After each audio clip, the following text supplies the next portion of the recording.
Salut à tous, c'est Nico, bienvenue dans Un Mur dans la ville, le podcast qui vous ouvre les yeux sur le handicap visuel. Bon, cette semaine, un petit peu de retard sur la publication d'épisodes, mais j'ai une bonne excuse, enfin elle n'est pas forcément si bonne, mais j'ai un ultra, du coup mon chien guide qui a été malade toute la semaine, et les nuits ont été beaucoup trop courtes. Et du coup le soir, au moment où j'enregistre d'habitude, c'était un petit peu tendu. Mais ce qui est bien, c'est que ça me fait une magnifique introduction pour parler du sujet du jour, le café. Et oui, parce que quand on fait des petites nuits, on a besoin de café. Mais comment on fait pour se faire un café quand on n'y voit pas? Et j'ai envie de dire que j'ai fait le tour un petit peu de tous ces différents styles de machines à café. Et je vais essayer de faire le tour avec vous de ce qu'on trouve sur le marché comme machine à café et qui, pour moi, quelle est la machine la plus facile à utiliser.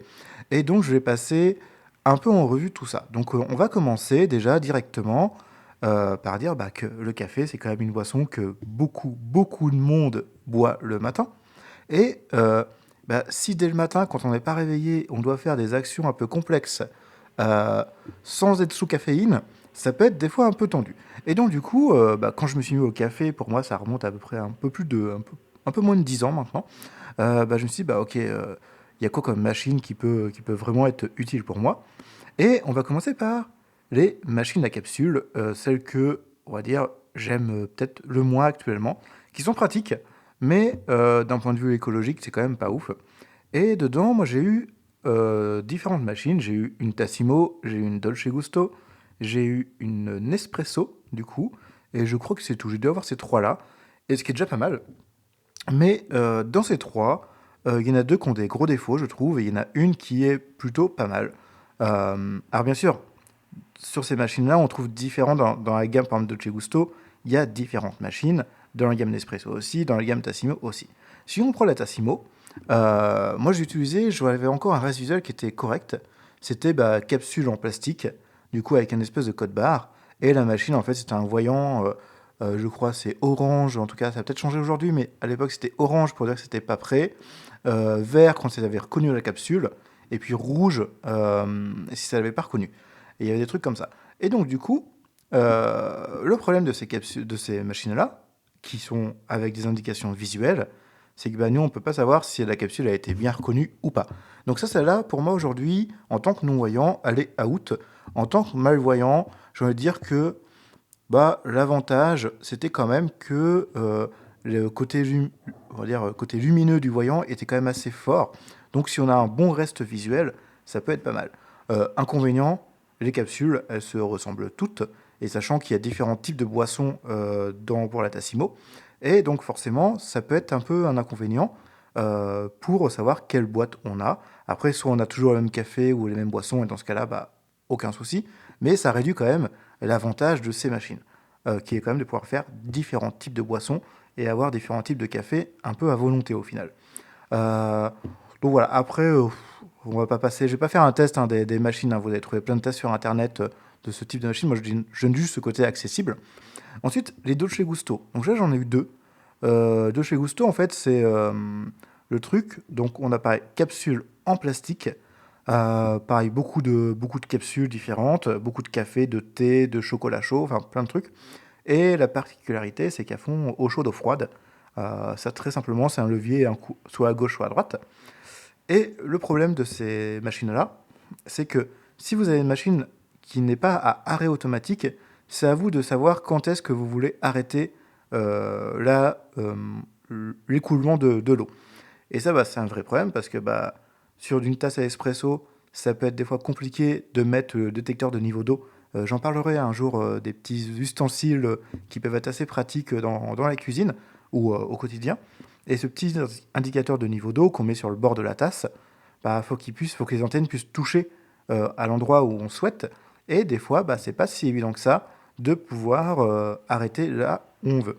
Euh, Ça, c'est vraiment un vrai problème. Et en plus, sur les capsules Dolce Gusto, il y a un petit chiffre qui correspond, en fait, quand on a une machine avec arrêt automatique, à la valeur qu'il faut mettre sur le sélecteur de longueur en tasse. Donc, je crois que ça va de mémoire, c'est de 1 à 7. Et moi, sur celle que j'ai testée, le petit sélecteur, il n'était pas cranté. Donc du coup, il fallait un peu mettre un petit peu au pif, et moi, je n'aimais pas trop, parce que j'aime bien avoir toujours le même résultat dans ma tasse. Donc, bah, c'est là où d'un moment, c'est pareil, j'ai dit, bah non, stop, et en plus, elle est tombée en panne, je crois qu'elle faisait plus d'eau chaude, un truc comme ça. Ouais, c'est ça, c'est la résistance qui avait sauté à chaque fois. Et ensuite, on peut parler de la Nespresso, qui reste dans les machines à capsules automatiques, celle que je préfère. Déjà, parce que celle que j'avais, moi, c'était la Pixie Clip. Donc, c'est la gamme Pixie avec, à l'époque, il y avait deux boutons, court, long et le bouton marche arrêt. Donc, ça, j'aimais quand même plutôt bien.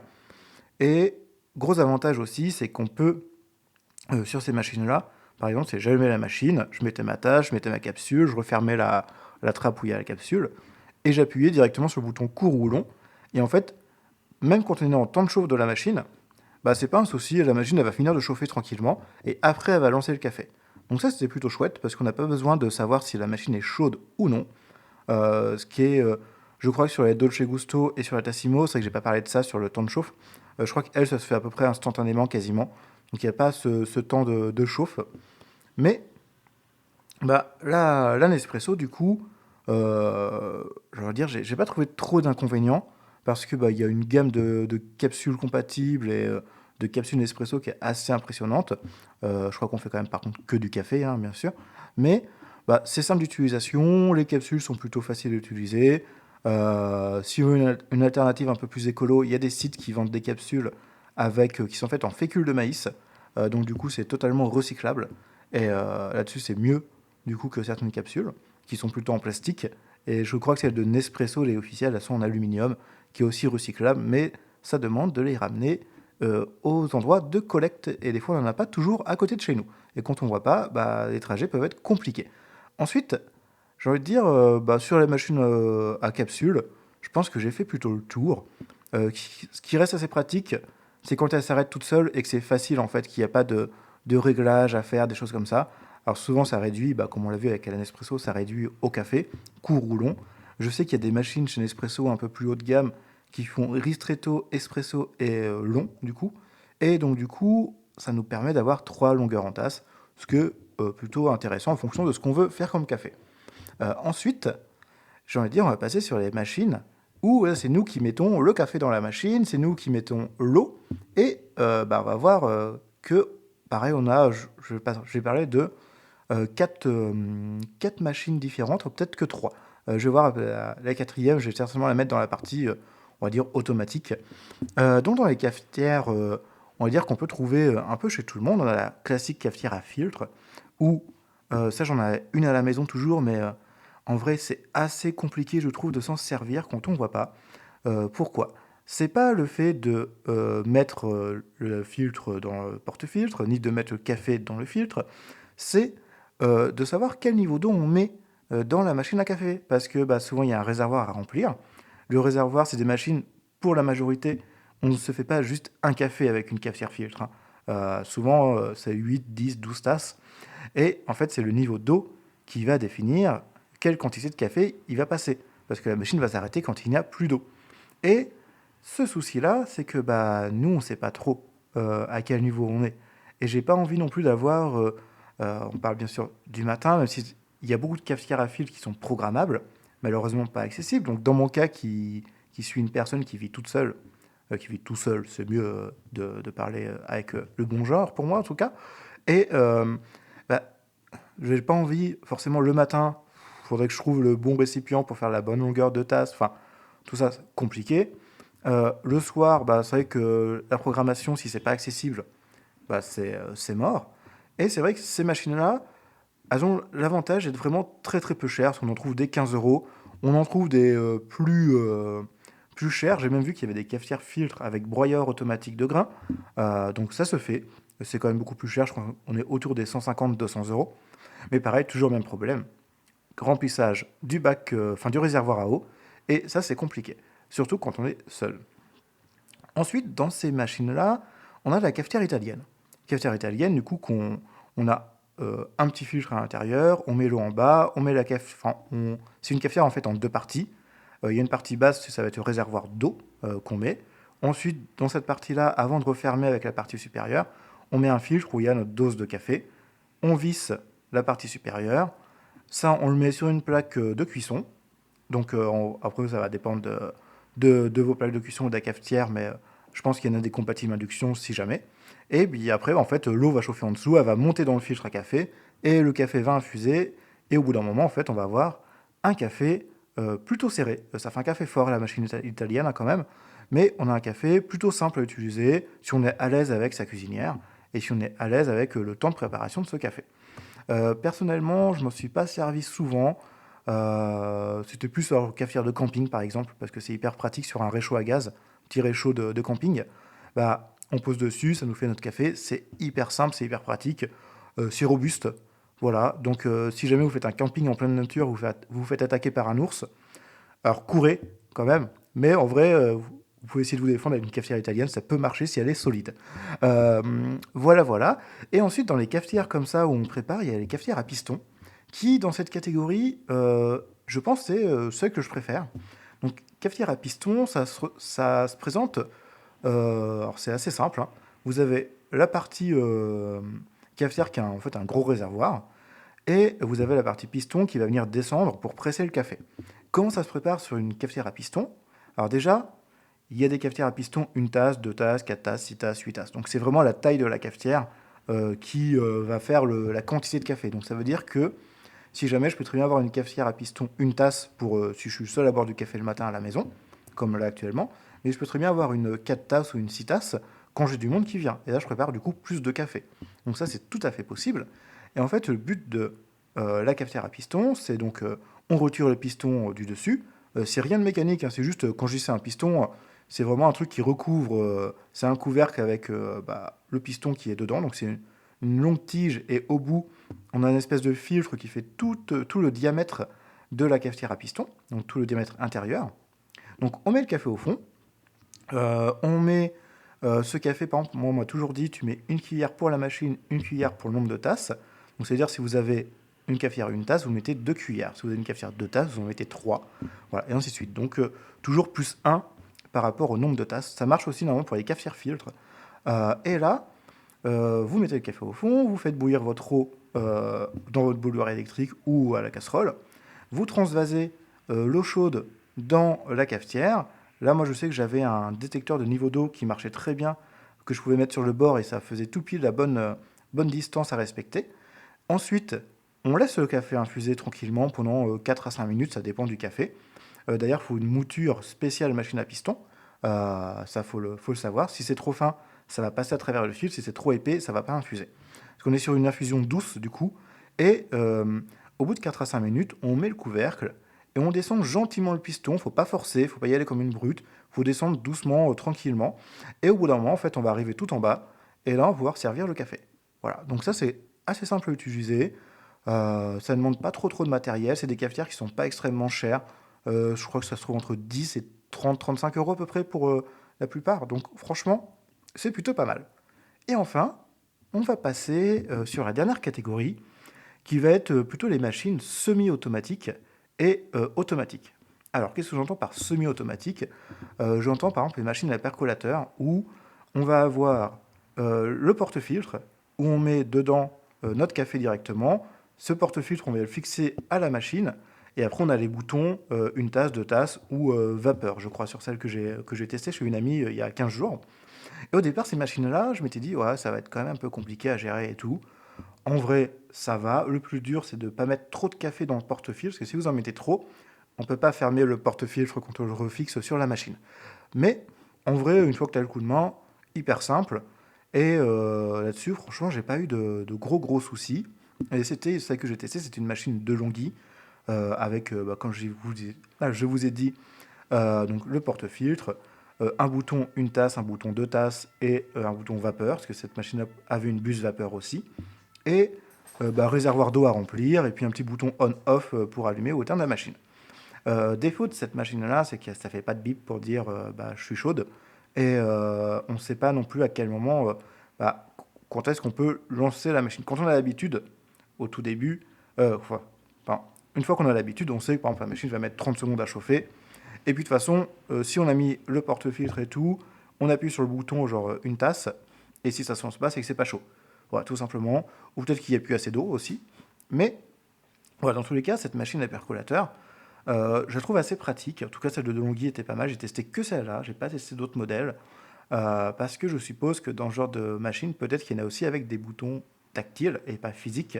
Là, celle que j'avais, la de Longhi, c'était avec des vrais boutons qu'on ressent bien. Donc ça, c'est quand même plutôt chouette. On n'est pas du tout dans la même gamme de prix hein, pour ces genres de machines. On est plutôt entre, je pense que le premier prix, on va être autour des 130, 150 euros. Là, celle que mon ami elle avait, c'est une machine qui coûte 200 euros. Mais on est sur des machines qui durent par contre aussi très longtemps. Donc là-dessus, c'est pas forcément trop un souci. Et voilà, la marque de Longhi est assez réputée dans le monde des machines à café. Et je la trouve plutôt accessible parce que, hormis vraiment, c'est de prendre le café, pareil, il faut une mouture spéciale espresso du coup, donc mouture plus fine que la mouture pour la cafetière à piston. Et là où c'est plutôt chouette, c'est que une fois que vous appuyez sur une tasse, si vous avez la bonne tasse en dessous, c'est qu'il n'y a pas de risque de débordement. Si vous mettez euh, une tasse et que c'est une tasse à espresso en dessous, ça fait la bonne taille. Voilà, c'est vraiment ça qui est chouette aussi, c'est que j'ai pas à me poser la question de quand est-ce que j'arrête de verser.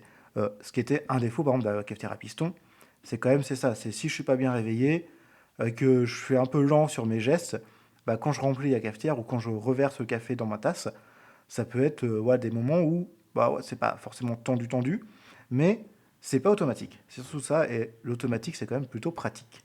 Et, euh, et donc, du coup, sur cette cafetière à percolateur, c'est assez simple d'entretien. Il y a vraiment le porte-filtre à nettoyer. Je pense qu'il y a de temps en temps un détartrage, mais ça reste très simple d'entretien. Et franchement, moi j'ai bien aimé. Je me dis qu'aujourd'hui, si ma machine, j'ai une machine automatique de chez DeLonghi là actuellement, si elle décède, potentiellement pour du gain de place, je partirai peut-être sur ce genre de machine. Et enfin, du coup, transition exceptionnelle encore une fois, j'ai du coup cette machine automatique de chez DeLonghi. Donc déjà, c'est quoi une cafetière automatique? Donc c'est une cafetière où on met directement dans le bac à grains, du coup les grains de café directement.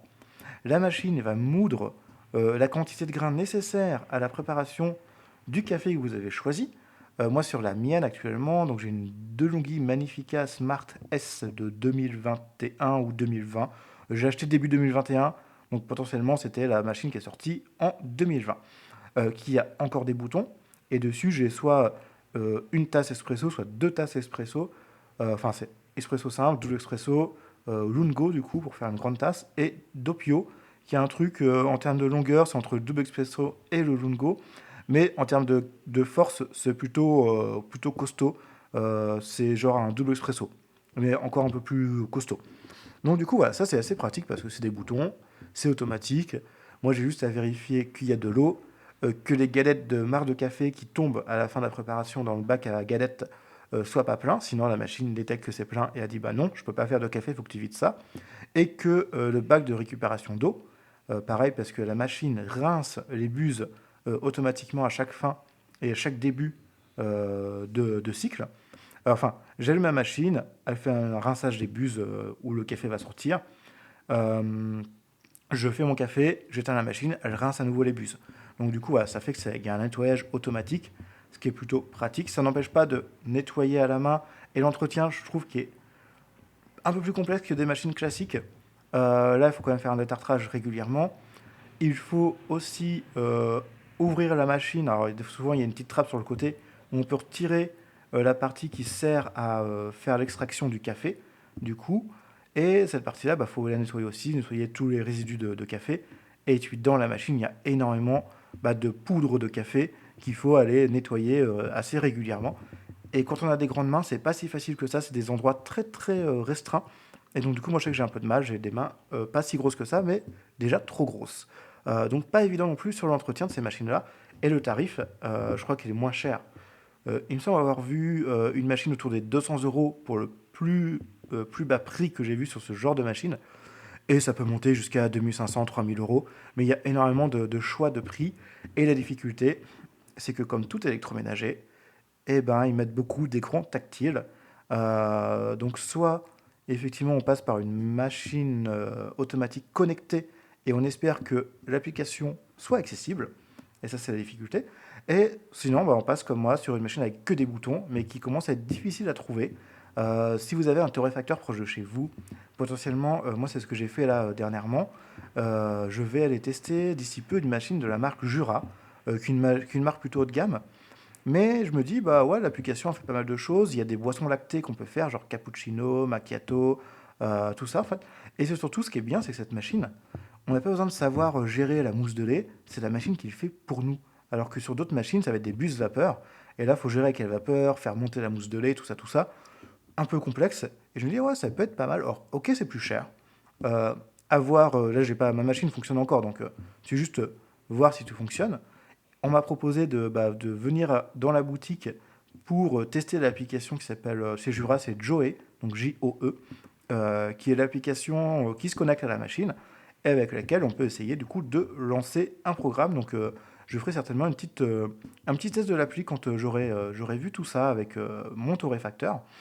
Et je crois que j'ai fait le tour de toutes les machines. Donc on peut voir quand même qu'en fonction des gammes, moi ce que je conseille, c'est tout de même des machines qui s'arrêtent automatiquement et qui sont faciles en termes de dosage pour savoir combien je fais de café, c'est quoi la meilleure dose à mettre, et enfin la meilleure dose, c'est quelle quantité d'eau mettre, et sur les machines, que ça soit les machines qui s'arrêtent automatiquement, du coup, on n'a pas besoin de se poser la question, on lui dit bah, je veux un café, elle prend ce qu'il faut comme eau, elle le verse dans la tasse, enfin tranquillement, tout ça, et ça c'est pratique. Les machines où c'est à nous de savoir quand est-ce qu'il faut arrêter, c'est plus complexe, c'est pas impossible, attention, à aucun moment je dis que c'est impossible, juste que c'est plus complexe, genre les machines à filtre, si vous avez un récipient qui fait pile la contenance totale du réservoir, bah pourquoi pas, voilà, faites ça. Mais le jour où vous avez envie de boire qu'une seule tasse de café, est-ce que c'est possible de faire qu'une seule tasse? Et dans ces machines à filtre, bah non.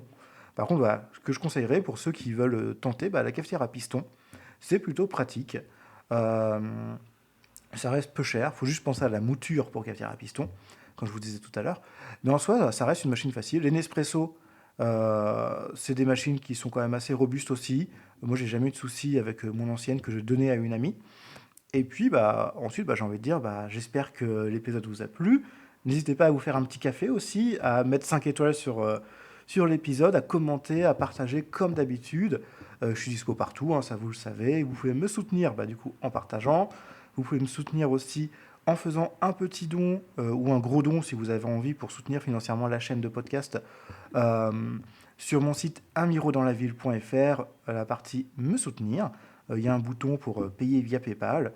Euh, ouais, si jamais aussi certains d'entre vous veulent soutenir mais que vous ne voulez pas passer par PayPal, dites-le moi. Si vous connaissez des solutions autres qui ne sont pas liées aux États-Unis, ça peut être cool aussi, ça m'intéresse. Et surtout, bah, si vous avez des questions, si vous voulez me faire des retours, d'ailleurs j'ai eu Arnaud qui m'a fait un retour il n'y a pas longtemps, donc merci Arnaud. Très très sympa comme retour. J'ai mangé son prénom, mais euh, j'ai une personne aussi qui m'a fait un retour sur le jeu de rôle, qui m'a demandé ce que j'utilisais moi comme chose. J'ai pas encore pris le temps de te répondre, mais je vais le faire, promis. Et du coup, voilà, n'hésitez pas à m'envoyer un message à l'adresse nicolas@unmirodanslaville.fr et du coup, je n'hésiterai pas à vous répondre. Des fois, quand je vous dis, bah, voilà, je peux avoir un petit peu de délai. Le podcast, c'est pas mon activité principale. C'est vraiment pour moi un plaisir, une activité annexe. Mais j'ai grand plaisir à le faire. Donc surtout, bah, n'hésitez pas et je vous dis à la prochaine dans Un Miro dans la ville.